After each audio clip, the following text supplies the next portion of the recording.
majina naitwa Dr. Godfrey Maige, niko idara ya magonjwa ndani katika hospitali ya rufaa ya mkoa wa Shinyanga maarufu kama Mwawaza. Nitazungumzia kwa ufupi kuhusiana na ugonjwa wa mlipuko, ugonjwa wa Mpox au homa ya nyani. Kwanza, huu ugonjwa ni ugonjwa unaosababishwa na virusi vinavyoitwa virusi vya nyani, kwa sababu kwa mara ya kwanza virusi hivi vilitokana na nyani. Mara nyingi mgonjwa akipata changamoto hii ya ugonjwa wa Mpox anakuwa na dalili za awali ambazo zinatokea siku ya kwanza mpaka siku ya tano.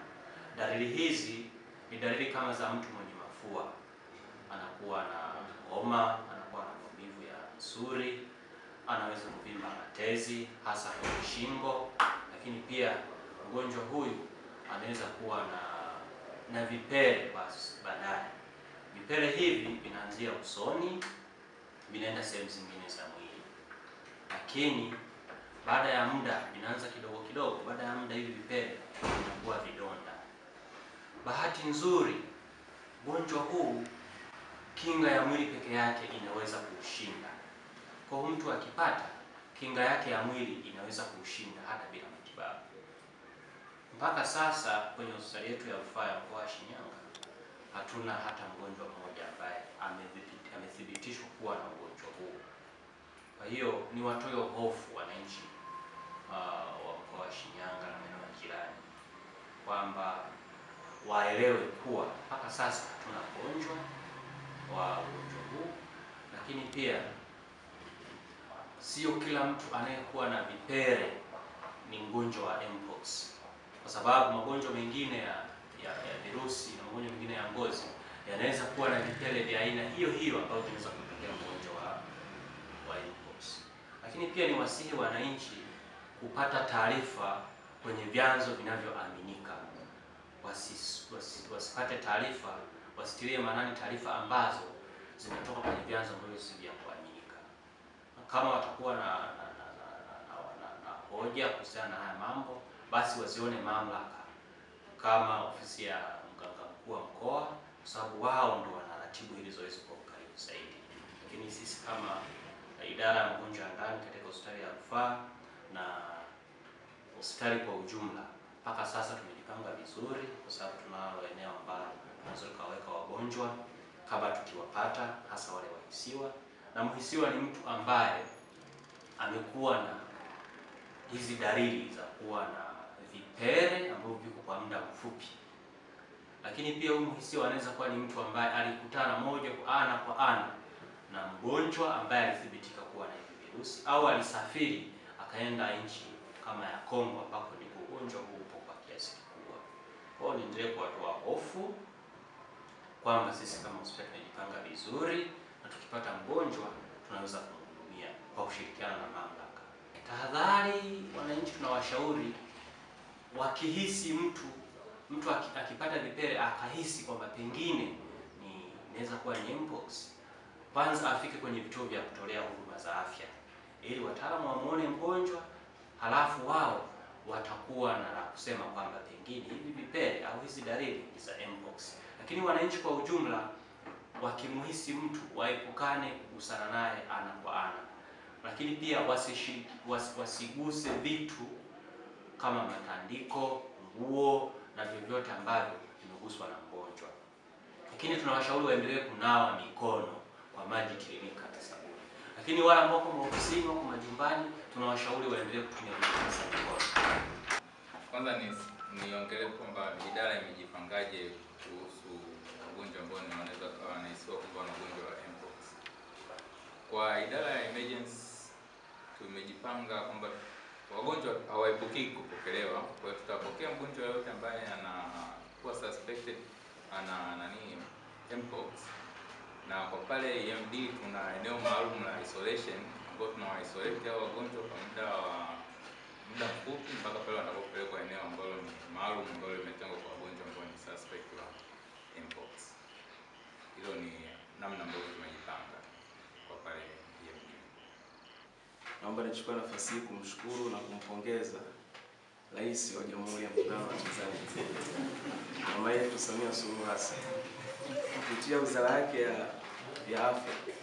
Sisi sote ni mashahidi kwamba kila kikitokea mlipuko wa magonjwa ambayo yana raise public concern kama haya, hata katika nchi ambazo tunapakana nazo, Kongo, Uganda, Kenya, jitihada za makusudi na za haraka huwa zinachukuliwa kwa ajili ya kutukinga wananchi wa Tanzania wasije wakadhurika na changamoto ama madhara ambayo yanasababishwa na matatizo haya.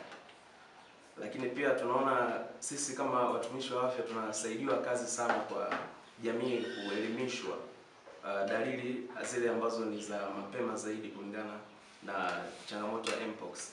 Tunaona katika televisheni, hata katika mitandao ya kijamii, kila siku nikijaribu kuscroll simu yangu katika mitandao kama Instagram, YouTube, naona pale matangazo tofauti juu ya dalili ambazo za awali za magonjwa haya ya mlipuko, lakini pia na hatua za kuchukua za kujikinga. Kwa hiyo sisi kama watumishi wa afya tunamshukuru sana, tunaipongeza wizara kwa jitihada hizo kwa ajili ya kuokoa maisha ya watu ambao tunawahudumia. Kuna grade 1 na grade 2. Genetic grades is a monkeypox virus. Initially it was used to be called the Central Africa clade, ambayo inaitwa grade 1, alafu ingine inaitwa West Africa clade ambayo ni grade 2. Grade 1 ina high mortality rate ambayo inapata 10%. Lakini grade 2 au inaitwa Western Africa clade mortality rate ni 0.1. Kwa pia inadependi na aina gani ya genetic clade ulioipata. Lakini ndio muongeza kuhusu risk factors za kuwa na severe disease. Children, immunocompromised patients wana risk ya kuwa na high mortality rate ya kupata ugonjwa huu. HIV patients, wagonjwa ambao wako kuna cancer, wana risk kubwa ya kupata severe disease. Lakini jambo la pili, watumishi lazima tuchukue tahadhari kuhusu mpox kwa sababu imeshatangazwa. Na sisi sio kisiwa, watu wanatembea. We know na iko sana Kongo, sio? Na nani ya kwanza ndio igundua kutoka Kongo. Mgonjwa wa kwanza wa mpox 1970 hapa anatokea Kongo. Na sisi Kongo mwingilio ni mkubwa hapa Kahama na Kongo. Kwa lazima tuchukue tahadhari kama alivyosema. Lakini tayari wizara ya afya wameshatoa mwongozo. Kwa naomba kwa idara especially ya EMD na internal medicine ule mwongozo tuweke somewhere. Watu kesi mtu akiona mgonjwa asianze kufambo. Ule mwongozo ubandikwe kwa mgonjwa akipatikana suspect, basi tufuatilie ule mwongozo. Tunajua mpaka sasa hivi hakuna treatment ya mpox, is symptomatic treatment. Na symptoms ambazo tunatreat sana is pain, fever, kama na itching, anapewa dawa za kuzuia itching. Ambao recommend for fever tunatoa PCM, for pain tunatoa depends na kind ya pain. If it's mild pain tunatoa PCM. Ana moderate pain tunatoa Tramadol. Ana severe pain tunatoa morphine. Lakini kama mtu ana nausea on the Saturday imekuwa recommended, kama ana itching ambayo ilikuwa recommended ni cetirizine au loratadine. Kwa hiyo vizuri pia tuweze kuzibandika hizo protocol za treatment ya mpox. Lakini pia tusipanic. Watu ambao tumekuwa kipindi cha COVID, COVID-19 na 2019 imeenda mpaka 2021 nadhani, si kama 2022. We know the mortality rate for COVID ilikuwa high. Ukikompare na mpox. Kwa hiyo tusipanic.